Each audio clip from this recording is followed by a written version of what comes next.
Ustedes están en la obligación de hacer comprender al pueblo de América Latina que entre nosotros no deben existir fronteras, porque la patria de la raza indohispana comienza desde las riberas del río Bravo y termina en el confín sur de la Tierra del Fuego.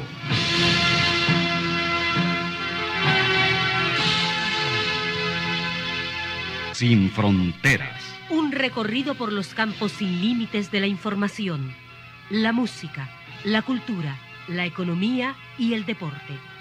Los hechos y los hombres que todos los días construyen un mundo sin fronteras. Muy buenos días, bienvenidas a Sin Fronteras. Hoy es miércoles 26 de junio de 2019, las 6:30. Sin Fronteras, la revista con William Griggs Vivado en la primerísima 91.7 y 105.3 FM. Nos retransmite en Bluefields, Radio Única, 105.5 FM.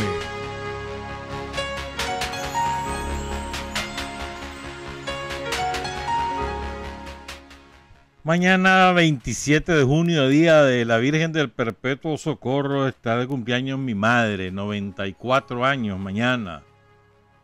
Ya no alcanzan las velitas en el pastel, pero como le regalan como 20 pasteles, entonces se reparten las velitas. Felicidades a mi madre, orgullosos de que haya llegado a semejante edad con la lucidez mejor que la mía y que la tuya, brillante de toda su vida. Miriam Margarita del Socorro Vado Sánchez, nacida en Mazatepe hace 94 años. Hoy es el aniversario, ayer fue el aniversario, el primero, de la teniente Zaira Yulisa López. Ese asesinato estremeció a la Policía Nacional. Ese fue, yo creo que, porque eso fue el 25 de junio, pero ese fue, digamos, la tapa al pomo. Estremeció a la policía el asesinato de la teniente Zaira. Fue un francotirador desde media distancia. Después dicen los francotiradores de los sapos. Y, ajá, sí. Echame ese trompo en la uña. Un saludo a la familia, a su niña, de la teniente Zaira Yulisa López. Quiero enviar un saludo hasta Virginia, Estados Unidos, a Roque Garay. Muchas gracias por escucharnos. A Rodolfo Morales Espinosa en Quebec, Canadá. Está el compañero Luis Alberto López. También un saludo a Lenin Urbina Flores. Y efectivamente, tú sabes que Jairo Paisano efectivamente está en Gaza, así es que emocionado, fíjate vos, en Gaza, en tierra palestina, ahí nos están viendo. Y resulta que el padre de Jairo Paisano era palestino. Armando Paisano murió en combate en los primeros años de la revolución, y el parque del municipio de Altagracia, en Ometepe, lleva el nombre de Armando Paisano. Nos lo aclaró un primo del compañero Jairo, cuyo nombre es Antoine Van Excel Paisano. Perdón, Eric López Paisano. Antoine es su seudónimo, ¿me entendés? Es que ahora en las redes todo el mundo usa seudónimo. Eric López Paisano, el primo de Jairo. Saludos hasta Gaza, la tierra palestina. Se asustaron hoy los costarricenses, los panameños, los costarricenses de todo el país, hasta más o menos, hasta Liberia se sintió un poquito, y los panameños sobre todo del norte de Panamá, Chiriquí, en el departamento de Chiriquí, la provincia de Chiriquí, especialmente en David, su capital. Fue un poderoso temblor, 6,7 de magnitud. Menos mal que fue lejos, fue allá en la frontera entre la placa Coco y Nazca, ¿verdad? Al sur de Puerto Armuelles, en Panamá, 31 kilómetros de profundidad, un poquito profundo y lejos de las zonas más pobladas. Eso salvó, pero mi hermana Margaret me decía de que a ella le cimbró la cama que le saltaba de arriba para abajo. Así que un saludo a todos los nicas en Costa Rica, que sé que nos escuchan bastantes nicas por allá. Y ojalá que hayan logrado dormir después de semejante susto. Bueno, vamos a hablar hoy de varias cosas. Los invito a hablar un poquito más tarde sobre algunas cosas que nos dejó Fidel, el más importante revolucionario de la historia revolucionaria de América en el siglo XX y lo que llevamos. Sin él, como dice Tomás, sin él no habría Che, sin Fidel no habría Carlos Fonseca, sin Fidel no habría Daniel, sin Fidel no habrían tantas cosas. Pero antes, ayer sorprendió una declaración del secretario general de la OEA, Luis Almagro, que se declara complacido con el éxito de las negociaciones en Nicaragua y el cumplimiento del gobierno del presidente Ortega. Y va más allá incluso. Dice que el presidente Ortega se preocupa por resolver los problemas de salud, de educación y gobierna en Nicaragua. Esto ha causado una hecatombe en todos los tranqueros, especialmente en sus directores, los del COSEP y los de la Camorra. Hecatombe. Ya, le lanzaron a todos sus trolls, ¿me entendés? A que le dijeran chanchadales. Almagro no es un personaje ético, nada que ver con la ética. Ese es un oportunista, todos lo sabemos, ¿verdad? Seguramente él intenta balancear supuestamente, sobre todo entre los ojos de los gobiernos caribeños, porque ahorita hay que elegir secretario general y él aspira a la reelección. Pero bueno, ¿qué nos importa a nosotros? ¿Por qué lo hace? El hecho es que lo hace. ¿Me entendés? Y ahora va a saber Almagro de qué calidad, bueno, lo va a confirmar de qué calidad está hecha la oposición tranquera, porque la andanada de insultos que le han tirado, y además él los lee porque se los etiquetan, no es jugando, hermano, ¿viste? No es jugando. ¿Qué demuestra esto?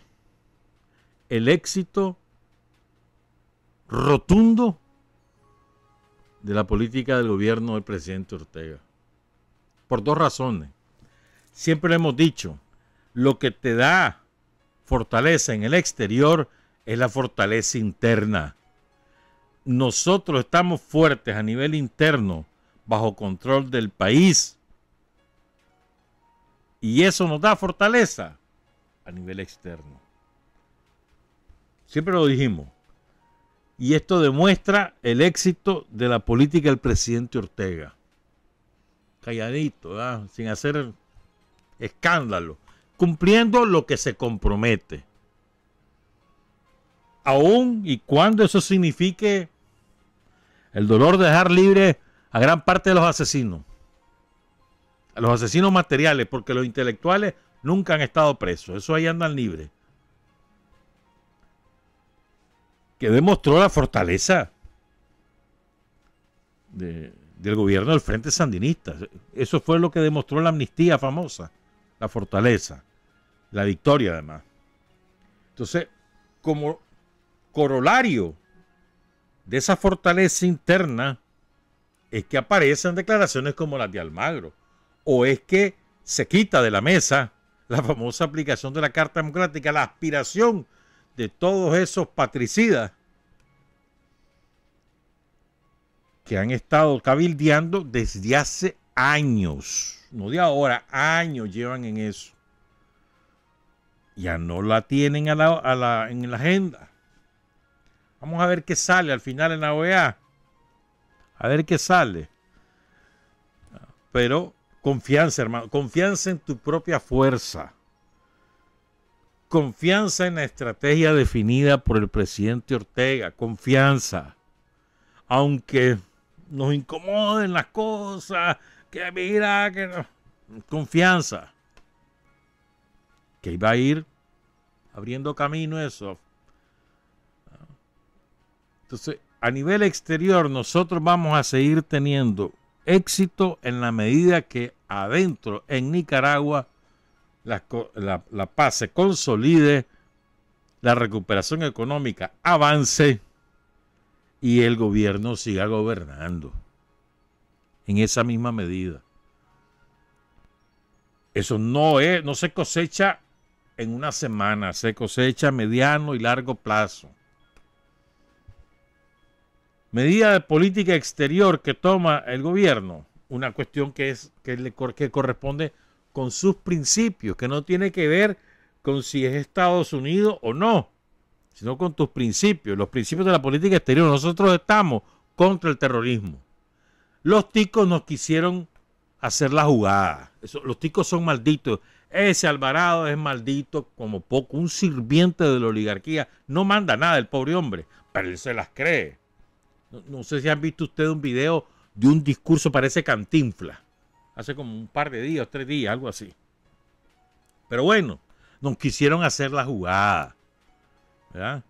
Y no, ellos legalizaron a 4 ciudadanos presuntamente terroristas, 4 que les entregaron credencial de migración. No es asunto de que solamente pasaron por Costa Rica y se fueron a meter a Nicaragua. No. Los legalizó. Los ticos legalizaron a los 4. Y después aparecieron por vereda queriendo ingresar a Nicaragua, porque sabían que por la frontera de Peña Blanca o la frontera de los Chiles era imposible que ingresaran por la alerta internacional de Interpol que estaba en poder de las autoridades nicaragüenses. Entonces los propios ticos, que no me vengan con cuento ahí que por coyote. ¿Y cómo lo legalizaron? ¿Quién lo legalizó?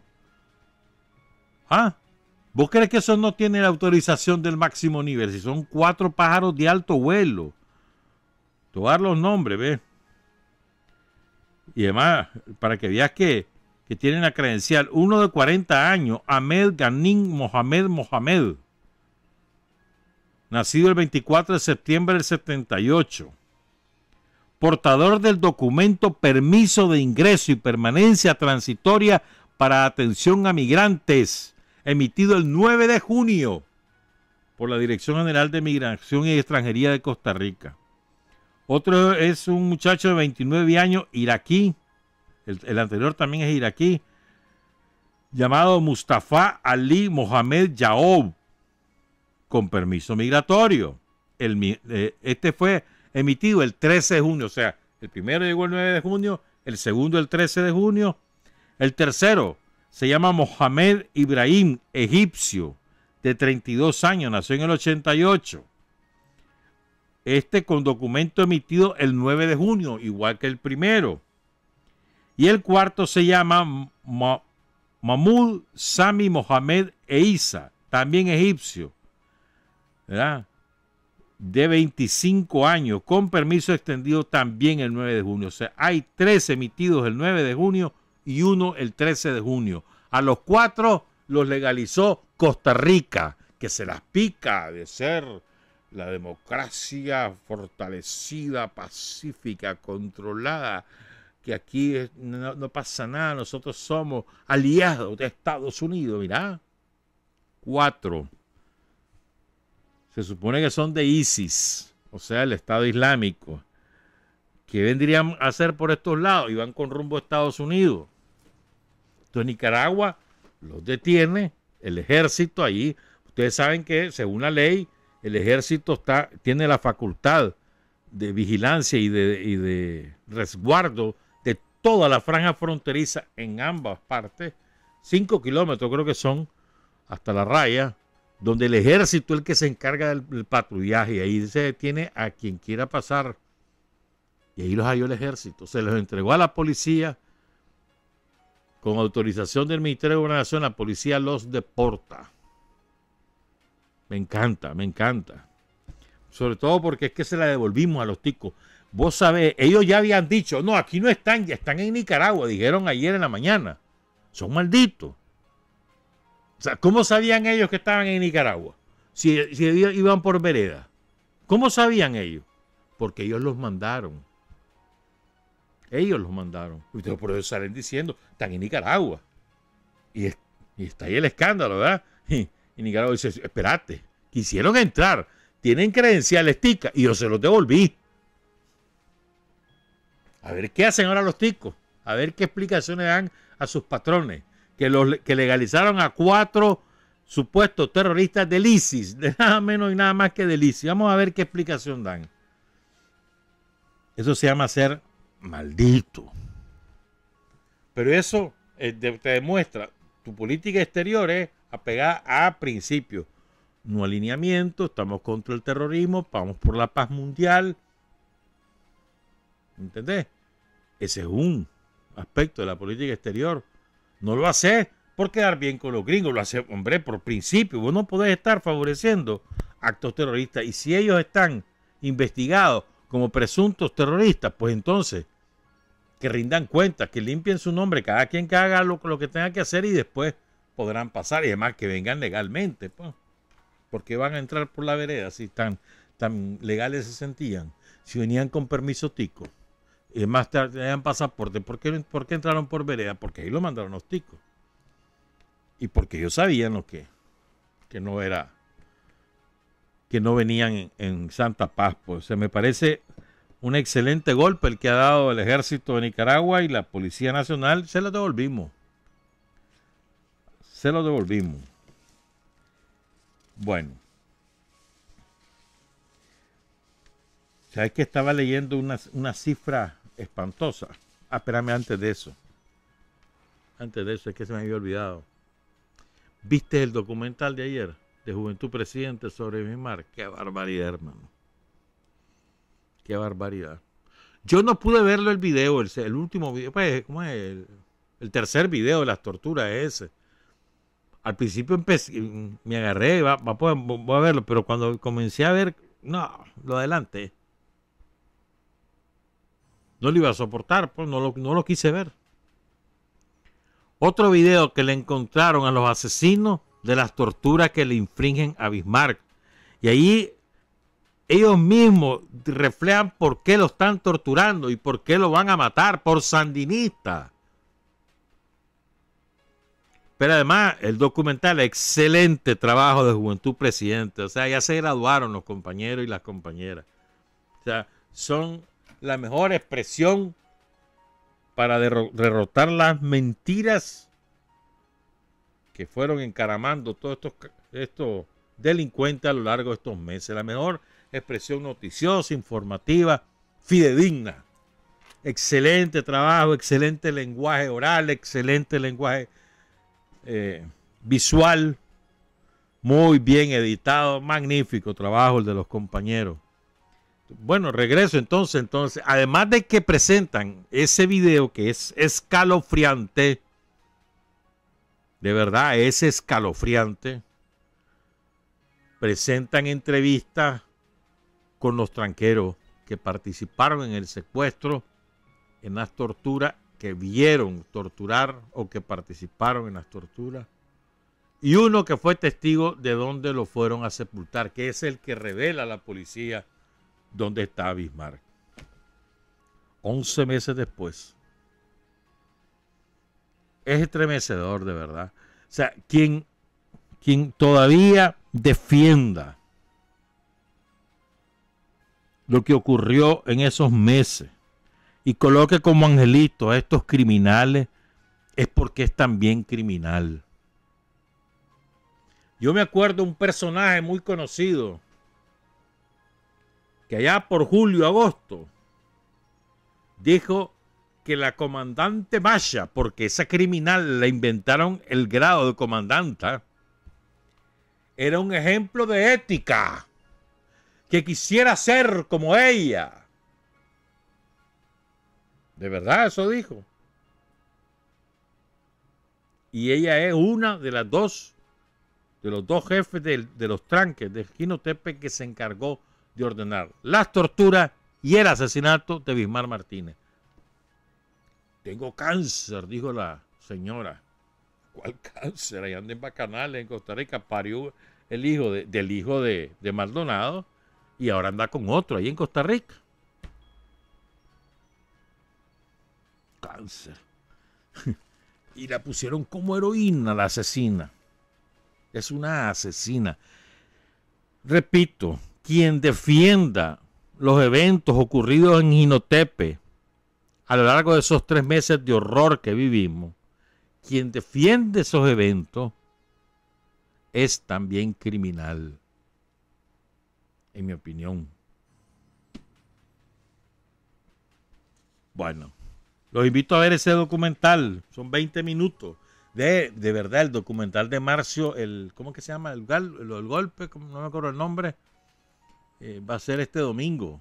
Lo estrenan en el canal 3 y después va a estar en el 8, en el 4, en el 6 y después va para el exterior, para que tengan paciencia los compañeros en el exterior, porque a mí me lo han pedido todo el mundo, ¿verdad?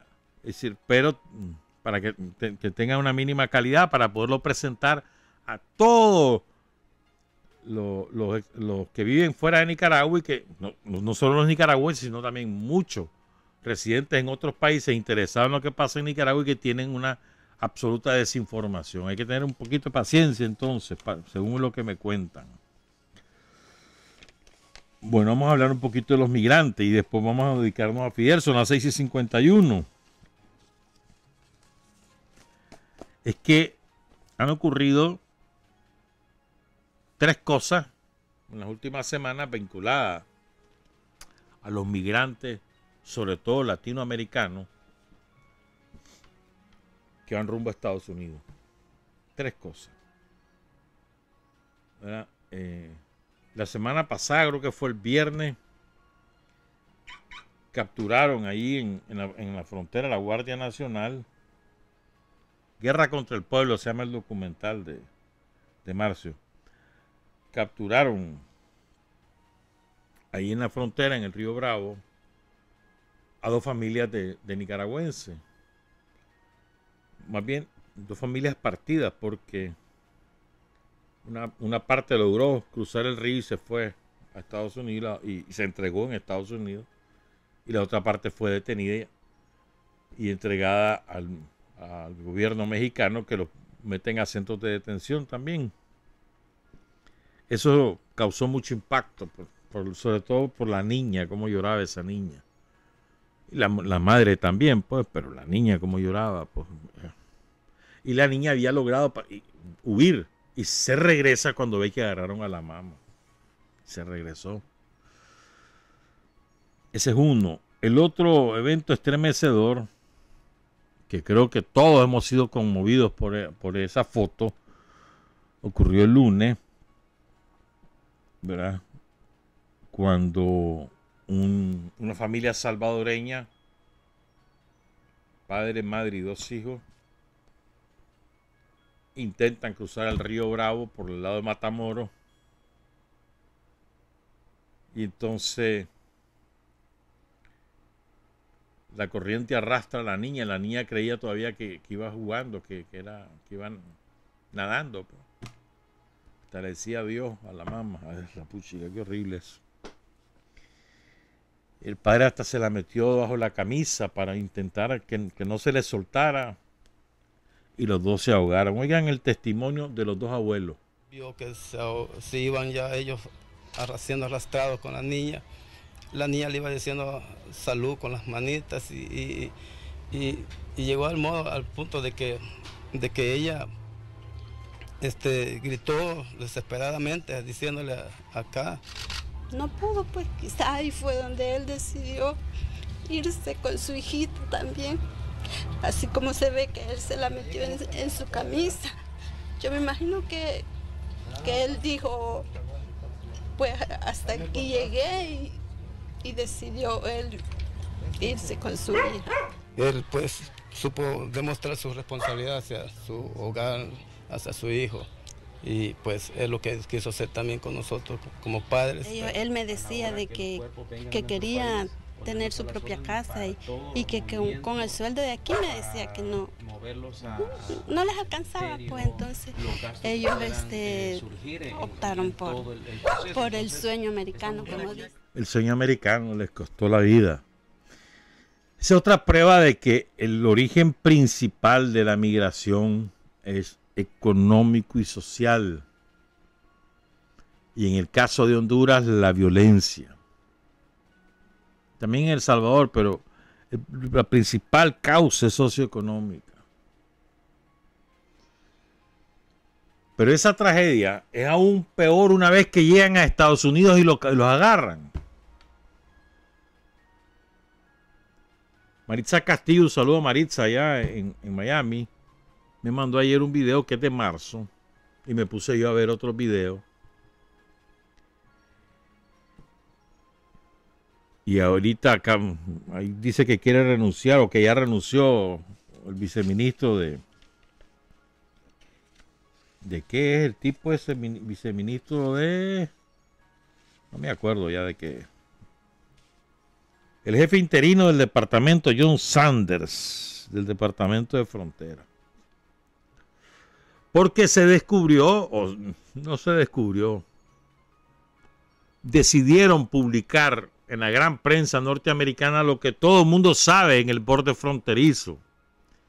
Y es el horror que se vive en auténticos campos de concentración a lo largo de todo el borde, incluyendo Florida. Pero sobre todo es en Texas y Arizona, es donde peor es la situación. Entonces descubrieron en la gran prensa que eso existía y lo publicaron, pero eso lo saben desde hace meses. Te voy a dar un ejemplo. Allá en Florida hay un centro de detención que es para 250 niños. ¿Sabes cuántos hay?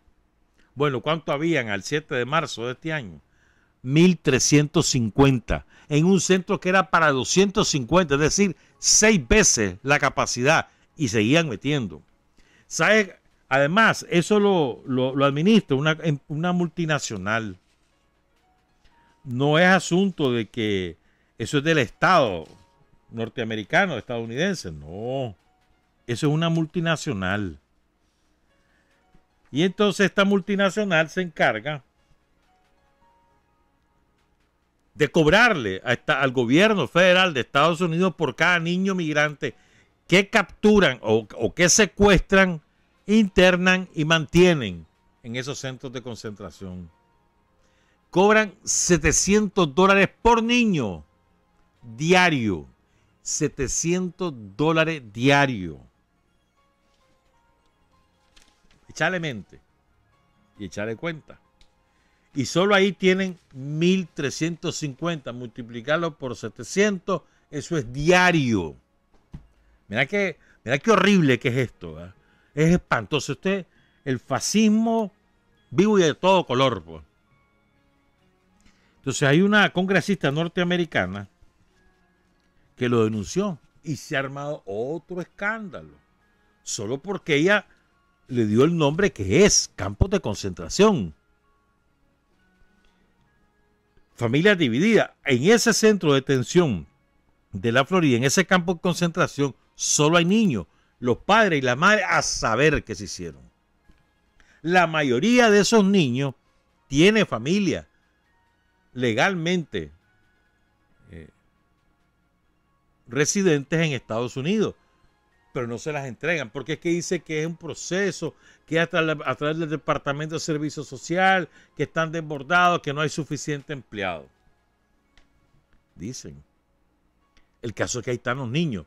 Yo no sé si has visto esos videos, esos no son videos actuales, son de hace como 6 meses, donde comparecen los niños solitos, una chilpayata así como de 5 años, otra niña como de 7, una adolescente ya como de 16, van ante el juez solito, íngrimo, y el idiota juez, que juez más imbécil. A un niño de 5 años le pregunta, ¿usted sabe qué es un abogado? ¿Y usted tiene abogado? solo por la formalidad, son imbéciles por derecho. ¿Ah? Entonces, lo que está ocurriendo en Estados Unidos con los niños latinos, porque son con los latinos, o lo que hacen es con los latinos. Lo que está ocurriendo es una violación extrema de derechos humanos. Hay niños violados, niños y niñas que han sido sometidos a vejámenes sexuales, niños y niñas que han sido filmados desnudos con propósitos de pornografía infantil. Todo eso está documentado, está denunciado ante autoridades judiciales norteamericanas y no hay un solo organismo de derechos humanos que atienda lo que está ocurriendo en Estados Unidos. No hay un solo pronunciamiento de la OEA sobre lo que ahí ocurre y se le permite al delegado de Estados Unidos decir 4 chanchadas sobre derechos humanos cuando lo que está haciendo son atrocidades contra nuestros compatriotas. Eso está ocurriendo en Estados Unidos. Y te estamos hablando de campamentos de concentración donde residen son en carpas y en casas rodantes, donde meten a cualquier cantidad de chavalos. Y en el caso hay ciudades enteras que están organizando en El Paso, Texas, solo con carpas y casas rodantes, hacinados, sin acceso a letrinas o a servicios higiénicos ni agua potable cotidiana. Tienen que ir a bañarse a un sitio público. Y en el caso de los niños tienen, desde que entraron a los campos de concentración, no han podido cambiarse la ropa, no tienen cepillo de dientes. Y lo que hacen es, a los niños mayorcitos les asignan la tutela de los niños más chiquitos. Hay un bebé de 3 meses y lo anda cuidando una niña de 8 años. Llevan 2 meses ahí metidos. No ven a nadie de su familia, nadie. Simplemente están encerrados. Incluso hay fotos de niños en jaulas. Vos las has visto, te lo aseguro. En jaulas.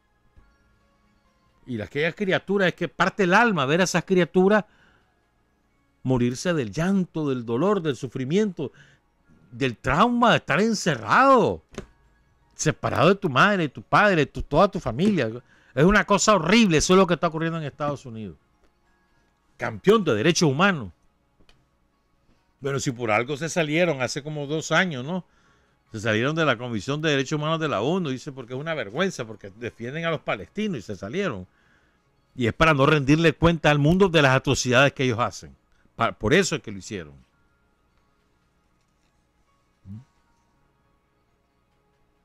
Entonces, fíjate, dice, nos encontramos con niños de 7 y 8 años que se hacían cargo de los más pequeños, niños sin pañales. Sin pañales. ¿Vos sabés lo que es un bebé de hasta 2 años sin pañales? Que no tienen todavía controlados los instintos para orinar o defecar. Bueno, duermen en el suelo con 2 mantas. Y hay niños que dijeron que no podían dormir porque tenían hambre. Un tiempo de comida al día. En El Paso hay un campo de concentración que tiene capacidad para 125 personas y hay metidos 900 migrantes. En una celda para 35 personas hay 155. Ese horror, repito, se vive en Estados Unidos. Y si nos vamos a la cifra, mira, hermano, eso te aseguro que la cifra dura, solo las cifras duras y puras, te remecen la conciencia. Entonces resulta bastante hipócrita que ahora hagan el gran escándalo los medios como el New York Times, Washington Post, semejantes a que son padrinos de la política anti-inmigrante de Trump, son padrinos, aunque se llenen la boca, que no sé cuándo, mentira. Ellos son padrinos de esa política como lo fueron con Obama. Y Obama ha deportado a muchos más que Trump. Trump va a empezar ya. a deportar en masa, pero es que Obama deportó más que Trump en sus primeros 4 años. ¿Ya? Pero son grandes cómplices, todas las cadenas norteamericanas, Univision, todos son cómplices de la política antiinmigrante de Trump. Y ahora se llenan la boca, que el drama, que no sé cuánto, que no, todo te lo encubren. No, hermano, es una barbaridad lo que está pasando. Y el mundo de brazos cruzados. Es como lo que pasa con toda la inmigración que sale del África y va rumbo a Europa. Han muerto decenas de miles de negritos en el mar Mediterráneo. Y solo porque son negros, incluso prohíben a los balseros, a los organismos humanitarios o agrupaciones ciudadanas que se organizan, contratan un barco para ir a rescatar, se los prohíben, dejan que se mueran, como hizo Italia hace poquito. Dejó morir a 250 en pleno mar Mediterráneo, porque son negritos. ¿Qué pasaría, como decía una activista de derechos humanos ahí en la Florida? Dice, ¿qué pasaría si esos niños fueran blancos y rubios? ¿Dónde estarían? No estarían en campos de concentración, estarían en hoteles para ser deportados después o para ser internados o legalizados en Estados Unidos. Pero como son piel oscura, son latinos, hablan español, entonces el racismo es, o sea, le brota por todas sus actuaciones, por sus palabras, por sus expresiones faciales, empezando por el desgraciado de Trump. Es un drama, la pobreza es un drama.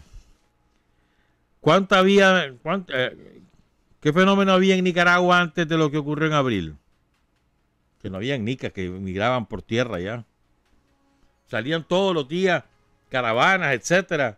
Y todos los días había informaciones en los periódicos mexicanos de que se salvaron a tantos migrantes metidos en un camión, o en no sé qué, o no sé cuánto, todos los días. Y siempre había el detalle de la nacionalidad, no aparecían nicas. Hoy en día, otra vez, estamos en esa situación por todo lo que nos causaron los magnates y la camorra aquí en Nicaragua. Bueno, regresamos pues, son las 7:07. Hay hombres que luchan un día y son buenos. Hay hombres que luchan un año y son mejores. Pero hay hombres que luchan toda la vida. Esos son los imprescindibles. Son las 7 de la mañana con 11 minutos. Se llama Alexandria Ocasio-Cortez, la congresista norteamericana que denunció los campos de concentración. Pero además, Alexandra decía que los niños y los migrantes están detenidos en hieleras y en jaulas, en condiciones crueles e inhumanas. Tormenta en Estados Unidos porque lo dijo ella. Te aseguro que no van a pasar la factura porque tiene origen latino. Pero no, lo que ella está diciendo no es ninguna novedad. Todo el mundo lo sabe ahí, todas las autoridades de Texas, de Arizona, de Luisiana, de Florida, lo saben lo que está ocurriendo. Saben los dramas que ahí hay. Pero todo el mundo prefiere volver a la vista a otro lado.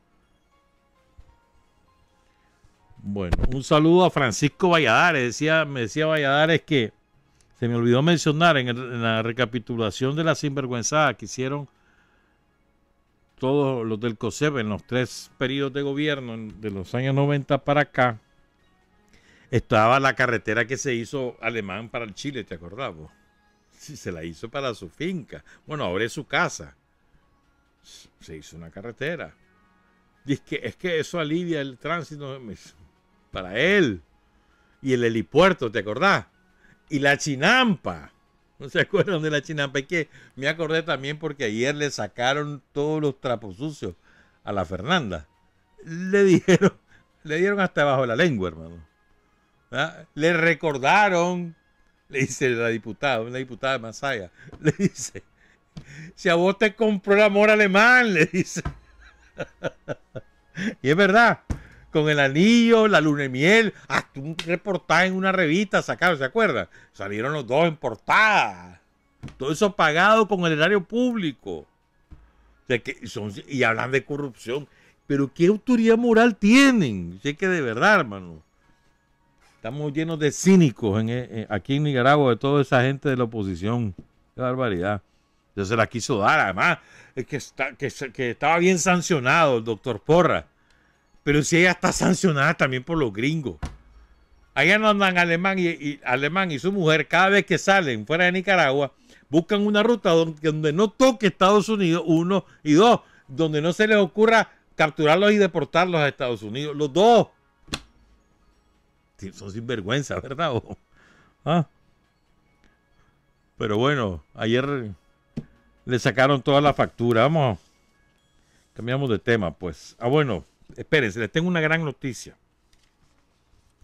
El compañero, el licenciado Paul Hooker Amador de los sindicatos mineros, nos acaba de enviar, creo que son, 11 libros más de Un grano de maíz, y tenemos 25 libros de Un grano de maíz para 25 personas. Pero además nos mandó otros 9 libros del general Escalante sobre el asesinato de Kennedy. Entonces son 10. Tenemos 11 libros más que hacen 25. 25 de Un grano de maíz y 10 del general Escalante. Y además nos mandó camiseta. Ahora sí ya vienen para vos, ¿oíste?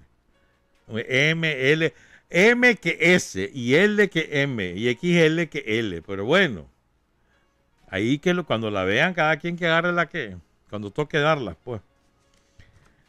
¿Verdad? Entonces, miren, con esto ya estamos hablando, 25 más 10 son 35. El primer premio que lo da Marcela son 36. Tenemos 36 premios, 36, así es que ya si no se sacan algo, vamos a combinar las dos cosas, ¿oyeron? Tiene que venir una respuesta cualitativamente buena, es decir, que tenga una mediana calidad, en el sentido de que acierten por lo menos una parte de los acertijos, o sea, que no escriban cualquier cosa, de los acertijos, perdón, de los hitos en la historia del Frente Sandinista, o sea, que no escriban cualquier cosa, que traten de ajustarse a la historia, y luego entre las mejores respuestas, pues vamos a rifar, a ver qué sale ahí. ¿Me entendés? Ese va a ser el procedimiento, pero ya con 25 y ahí tenemos 36 premios, hermano, no jugando. Para el 19 de julio, o sea, tenemos que buscar una fecha. Podría ser, ¿cuándo podría ser? Vamos a ir viéndola, porque ya estamos a 26, ya vamos a entrar a julio. Ya viene el repliegue, 10 días el repliegue. Y después el 19 de julio, ese 19 de julio, ahí vas a ver, va a ser monstruoso. Bueno, el sábado pasado tuve la oportunidad, el honor de compartir con un grupo de compañeros y de compañeras fundadores de la Juventud Sandinista en los años 80. Entonces ellos me regalaron, y quiero registrar esto. Miren qué bonito esto. Esta taza es la unidad de combate Bismar Martínez. Esto lo elabora Freddy Narváez allá en Diriamba. Saludos a Freddy. Ese hombre siempre se ocupa de la mascota, de la familia de la mascota y demás. Y también me dieron esto, que esto es muy bonito también. Lo hace una compañera. Olvidé su nombre, ahí me disculpa, compañera. Es un adornito. Entonces aquí dice fundadores, el símbolo de la juventud con su colita, pues. Y aquí atrás tiene para donde colgarse. Bonito. Me dieron un libro, me dieron unas camisetas, o sea, adecuada a mi talla, o sea, S, ¿me entendés? O sea, para albergar mis dimensiones. Ay, muy bonito, me encantó ese encuentro. Muchas gracias a los compañeros y compañeras que participaron. Entonces, en ese encuentro hubo muchas cosas interesantes, muchas. Yo apunto aquí en la jupa y me la llevo. Y dos de estos temas los quiero abordar y tener de referencia a Fidel. A Fidel. Decía la compañera cubana, no, vamos a dejarlo, no quiero repetir su nombre, Paula. Decía ella, fue así, voy a contar cómo fue. Un compañero dijo, de Ciuna, dijo, cuando se murió Hugo Chávez, yo me sentí huérfano. Cuando se murió Tomás, me sentí más solo. Dice el compañero, ¿qué va a pasar cuando se nos muera Daniel? Porque en algún momento, desgraciadamente, va a morirse Daniel. Esperamos que sea entre unos 20 años. O sea, doña Lidia, su mamá, murió a los 96. Perfectamente, si ya tenía el gene, ¿no? Genético. Puede ser que llegue a los 96 el hombre.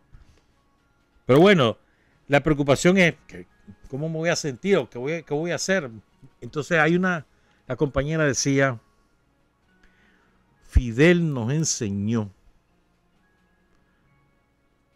que no es el relevo generacional, sino la continuidad revolucionaria. ¿Verdad? Primer concepto.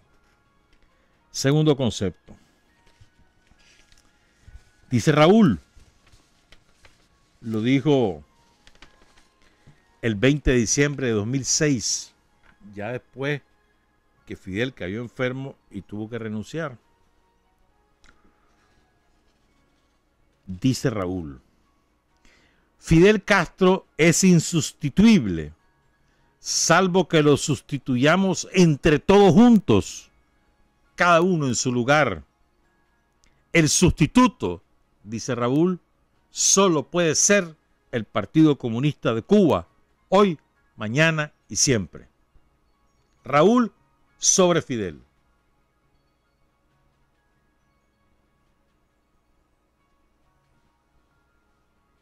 Apliquémoslo.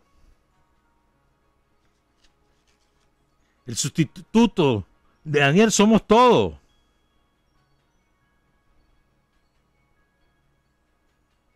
El Frente Sandinista de Liberación Nacional. Pero más allá de eso, yo quiero ahora, tercer tema, de las tres cosas, después desarrollamos. Dice, Fidel, lo dijo el 16 de abril de 2016 en la clausura del 7º Congreso del Partido Comunista de Cuba.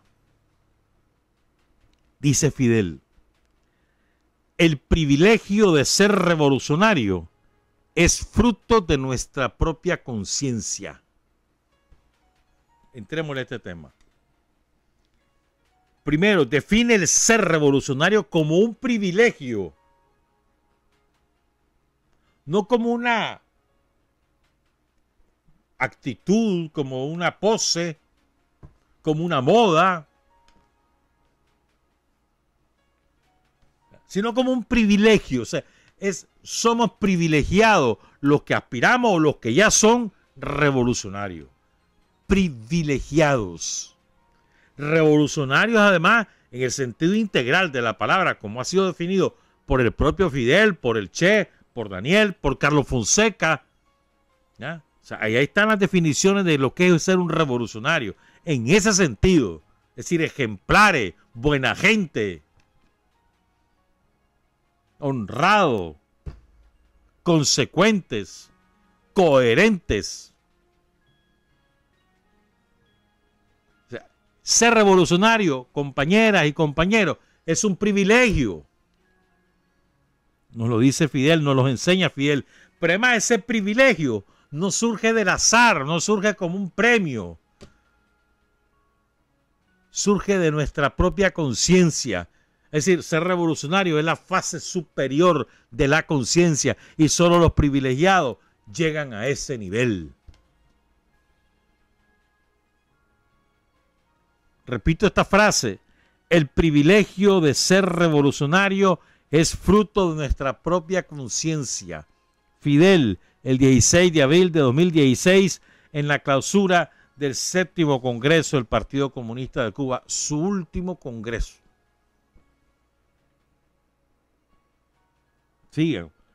Y en ese congreso, que fue que todo el mundo sabía que él se estaba despidiendo por el tono con el que habló, por el lenguaje corporal muy deteriorado, y por lo que dijo. En ese discurso dijo Fidel: a todos nos llegará nuestro turno, pero quedarán las ideas de los comunistas cubanos como prueba de que en este planeta, si se trabaja con fervor y dignidad, se pueden producir los bienes materiales y culturales que los seres humanos necesitan, y debemos luchar sin tregua para obtenerlos. A nuestros hermanos de América Latina y del mundo debemos transmitirles que el pueblo cubano vencerá. Quedarán las ideas. ¿Se acuerdan que Fidel prohibió en su testamento que le hicieran estatua o que le pusieran su nombre a cualquier edificio de ninguna naturaleza? Y que eso es ley de la República en Cuba. Son las ideas. Son las ideas. Y las ideas son estandartes de revolucionarios. En este caso, son estandartes revolucionarios, de privilegiados.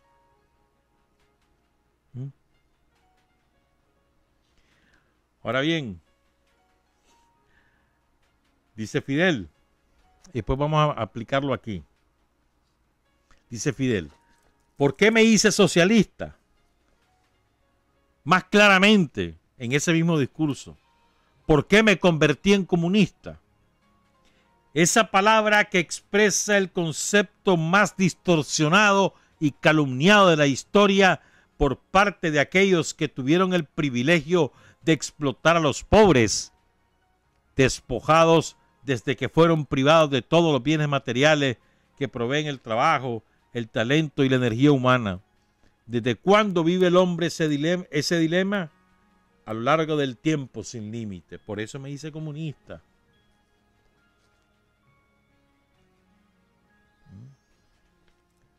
Entonces, después sigo con otras cosas y que dice, bueno, esta frase es oportuna también. Esta frase es de Fidel del 92. El imperialismo tratará de dividirnos para buscar cualquier pretexto con que justificar sus acciones intervencionistas en nuestro país. Cada hombre, cada revolucionario debe decir: yo soy el ejército, yo soy la patria, yo soy la revolución.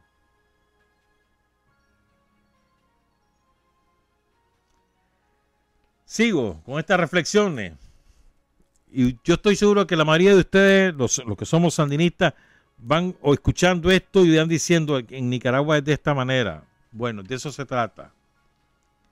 El 20 de marzo de 1974 dice Fidel: este partido es fruto de la revolución misma. La revolución trajo al mundo al partido y ahora el partido lleva adelante la revolución. El partido es un vehículo por excelencia y la garantía de su continuidad histórica. Este partido nació de dos factores esenciales, fundamentales, invalorables: la unión de todos los revolucionarios y una doctrina científica, una filosofía político-revolucionaria, el marxismo-leninismo. De la unión y de la idea, de la unidad y la doctrina, en el crisol de un proceso revolucionario, se ha formado este partido. Y por esas dos cosas tendremos que velar siempre: por la unidad y por la doctrina, porque son nuestros pilares fundamentales. Fidel, el 17 de diciembre de 1980, dijo, en ese discurso estuve yo, ¿viste? En Cuba. Dijo Fidel: el partido es el mejor fruto de la revolución y garantía por excelencia de su continuidad histórica. El 26 de junio de 1975 dice Fidel: el partido es el más formidable instrumento de la revolución. Instrumento de la revolución. Es lo que le da dirección, solidez y continuidad histórica a la revolución. el 3 de marzo de 1995. Este es un concepto importantísimo, escúchenlo por favor. Dice Fidel, en el 95 estaba arrancando el periodo especial en Cuba, ya habían unas dificultades enormes, y lo dice en un discurso en el Congreso de la Federación de Mujeres de Cuba. Dice Fidel, no hemos conquistado toda la justicia, pero tenemos que salvar toda la justicia conquistada. ¿Me entendés? Aquí en Nicaragua no hemos conquistado toda la justicia social que aspiramos, para nada, pero tenemos que defender lo que ya conquistamos. O sea, este es un concepto esencial. Bárbaro, hermano. Sigo, es que me entusiasma Fidel, de verdad. Dice Fidel en ese mismo discurso, no tiene que ser todo por cosas materiales o por dinero. Hay muchas cosas que hay que hacerlas por honor, por dignidad, por sentido de humanidad. Y ahí va otro concepto. No debemos culpar a los que nos corrompen, sino que tendríamos que culpar a nosotros mismos de dejarnos corromper. El que se proponga que nadie lo puede corromper, nadie lo va a corromper. Parece elemental, ¿verdad? Pero es que se nos olvida. O sea, en otras palabras, pues, no hay que culpar al que te corrompió. Es que fulanito me ofreció y no pude resistirme. El que te corrompió, el que se corrompió fuiste vos. Vos sos el responsable de haberte corrompido. Si vos te propones que nadie te corrompa, nadie te va a corromper. Pase lo que pase, nadie te va a corromper.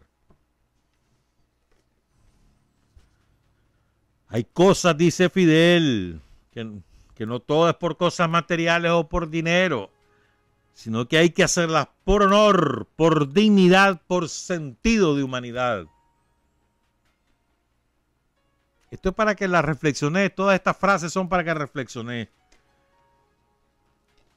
Y me quiero centrar ahora en la validez del instrumento, en la utilidad del instrumento, en la vigencia del instrumento que es el partido. En nuestro caso, el Frente Sandinista de Liberación Nacional, que no es un partido en la usanza tradicional de partido de revoluciones de otros países, pero es un partido, es una organización. Tenemos que consolidar ese partido, nos hace falta mucho, estamos muy débiles en muchas cosas, tenemos que apuntar a fortalecerlo, mayor dirección colectiva, más trabajo colectivo, más debate, más discusión, pero eso lo tenemos que ir haciendo. Pero el instrumento es el Frente Sandinista. Y ese instrumento ha demostrado 60 años de utilidad. 60, vamos a cumplir en el 61. Desde que Carlos Fonseca funda el movimiento Nueva Nicaragua y se fusionan alrededor de ese movimiento una docena de organizaciones y de agrupamientos guerrilleros de la época. Desde entonces hasta ahora, el Frente Sandinista ha sido el instrumento más útil para mejorar la calidad de vida del pueblo de Nicaragua y para construir una auténtica patria.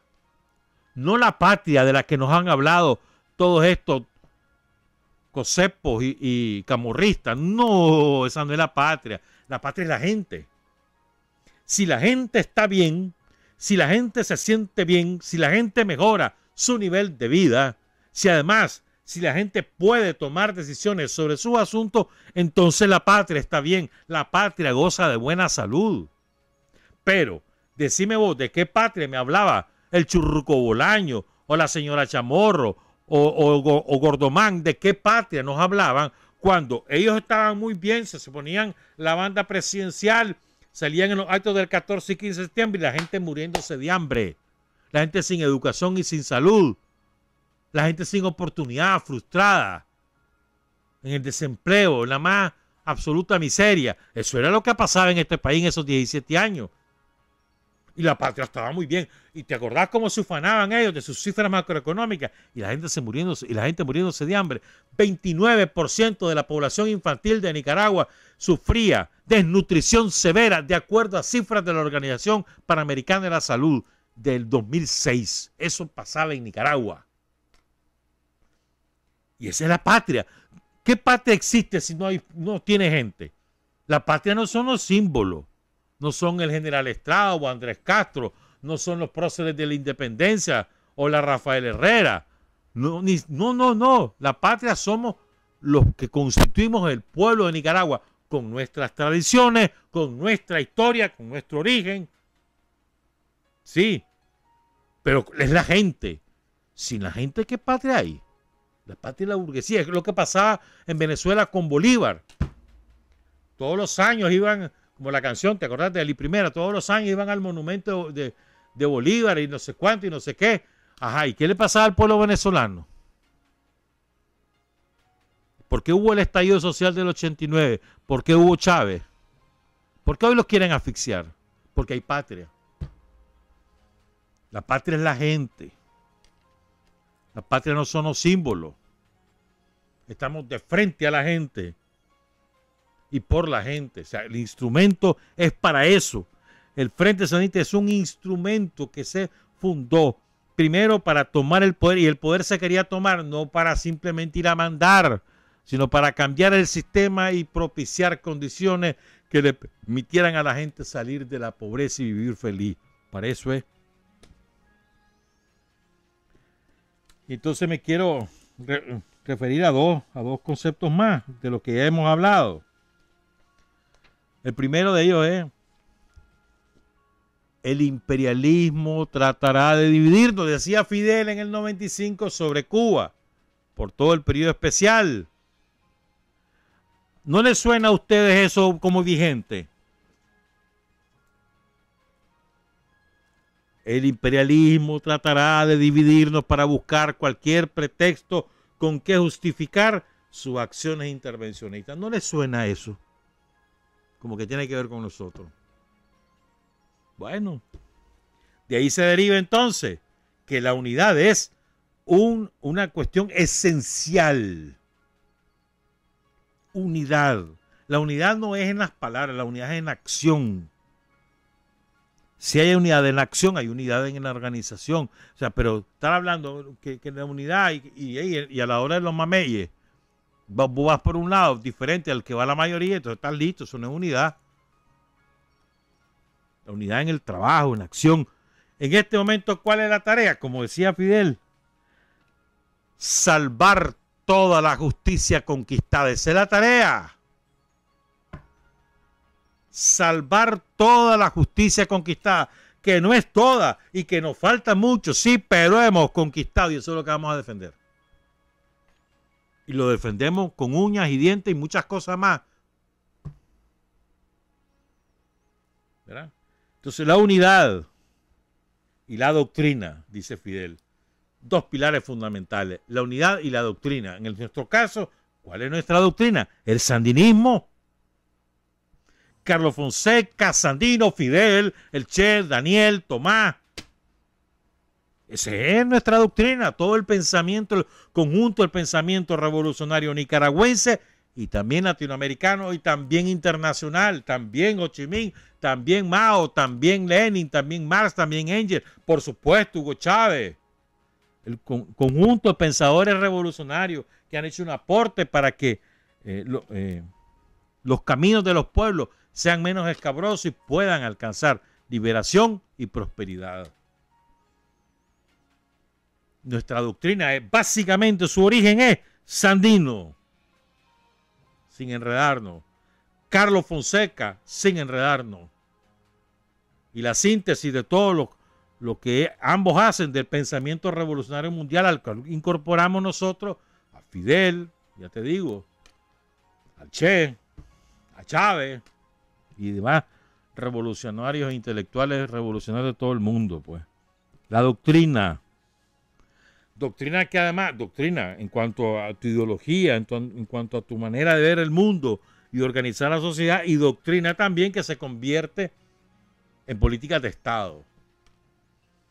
Pues se convierte en programas, se convierte en leyes, se convierte en líneas de trabajo. A partir de esa doctrina y unidad. Sin ambas cosas, hermano, da a buscar qué hacer. Listo y servido. Porque te van a penetrar, te van a partir, te van a dividir. Y si vos querés, lo que pasa es que era Fidel que lo decía, entonces Fidel no lo va a incorporar. Tener doctrina, unidad, y yo incorporaría un tercer elemento, que aquí me quiero ir cerrando. Doctrina, unidad y liderazgo. Las tres cosas. En nuestro caso, las tres cosas. Yo creo que en cualquier caso. También en el caso de Cuba, pero bueno, no me meto. Eso es Cuba. Aquí, yo creo que las tres cosas, yo creo. Unidad, doctrina, liderazgo. Los tres pilares sobre los cuales se asienta el Frente Sandinista de Liberación Nacional como instrumento del pueblo para defender su soberanía, la justicia alcanzada y la posibilidad de tener más justicia. Los tres, me parece a mí que son los tres elementos fundamentales. Daniel, la doctrina y la unidad. Esenciales. Y recuerden, la garantía de estas cosas es el partido, y el partido se asienta sobre esas tres cosas.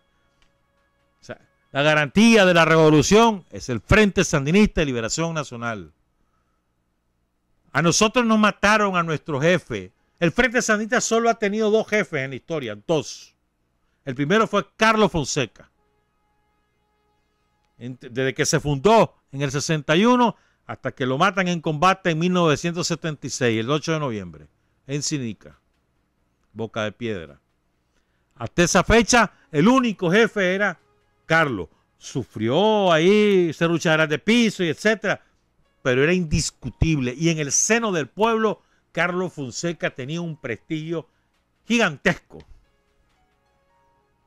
Cuando se confirma la muerte de Carlos Fonseca, en este país hubo duelo silencioso. La gente lo murmuraba y lo lloramos en silencio.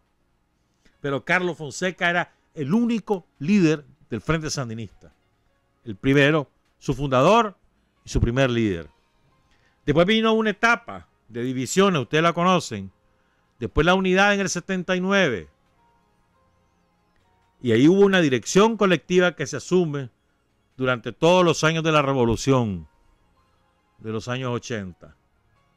Y luego emerge Daniel como el líder, el segundo líder en la historia del Frente Sandinista. Y no emerge porque alguien lo nombró de dedo, y no emerge porque él lo confiscó. Emerge del liderazgo que se gana en las calles, gobernando desde abajo, pero no gobernando dictando órdenes, no, gobernando en la calle, dirigiendo, acompañando al pueblo. Ahí se lo gana y lo ratifica el Congreso del Frente Sandinista, electo. Dos líderes hemos tenido, Carlos Fonseca y Daniel Ortega, no hay más. ¿Qué vendrá? No sabemos. Dentro de 20 años, no sé. Primero que va a estar 8 cuartas bajo tierra, en mi caso. Y segundo, que ya habrá jóvenes que se van a encargar. Siempre emergen. Siempre emergen. Porque los pueblos siempre producen a los seres humanos más destacados para poderlos conducir. Siempre es así. A lo largo de la historia ha sido así. ¿Quién pensaba que Nicolás Maduro iba a ser el jefe de la revolución bolivariana? Y ya ven, lo vilipendian, lo destrozan, lo arrastran el piso con él, le dicen ignorante, todo lo que vos querráis. Mirá, dirigiendo al pueblo venezolano. Y ahí está la revolución bolivariana. ¿Quién iba a decir? Miguel Díaz-Canel, presidente de Cuba, no había nacido cuando el triunfo de la revolución cubana, nació en el 60 él. Hoy es el presidente de Cuba. Raúl, el líder del partido. Pero Raúl también pronto morirá. Y ahí está Miguel Díaz-Canel. ¿Quién iba a decir eso? O sea, no seamos fatalistas. Mientras exista Frente Sandinista de Liberación Nacional, con doctrina y con unidad, vamos de viaje. Nuestro líder hoy en día, Daniel. Nuestro líder. No es el dirigente, es el líder, que es diferente a ser dirigente. Hay muchos dirigentes. Líder, Daniel. Entonces, finalmente, le repito esta frase. No tiene que ser todo por cuestiones materiales o por dinero.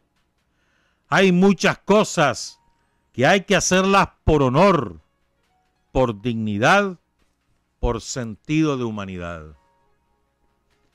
Y recordé que nosotros en la anterior etapa de Sin Frontera transmitíamos todos los días en el programa la definición de revolucionario.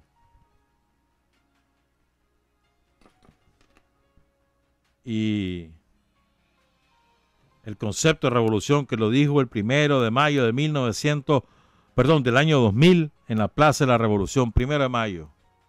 Lo vamos a comenzar a poner a partir de hoy.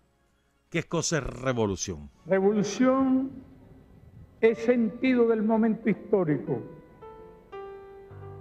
Es cambiar todo lo que debe ser cambiado. Es igualdad y libertad plena. Es ser tratado y tratar a los demás como seres humanos. Es emanciparnos por nosotros mismos y con nuestros propios esfuerzos. Es desafiar poderosas fuerzas dominantes dentro y fuera del ámbito social y nacional. Es defender valores en los que se cree, al precio de cualquier sacrificio. Es modestia, desinterés, altruismo, solidaridad y heroísmo. Es no mentir jamás ni violar principios éticos. Es convicción profunda de que no existe fuerza en el mundo capaz de aplastar la fuerza de la verdad y las ideas.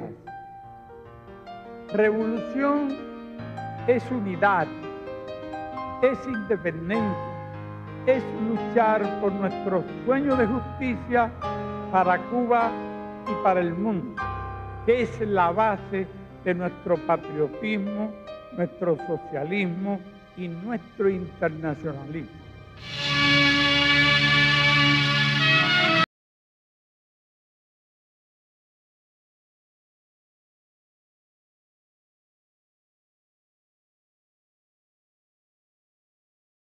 Usted y nosotros hemos recorrido el mundo sin fronteras.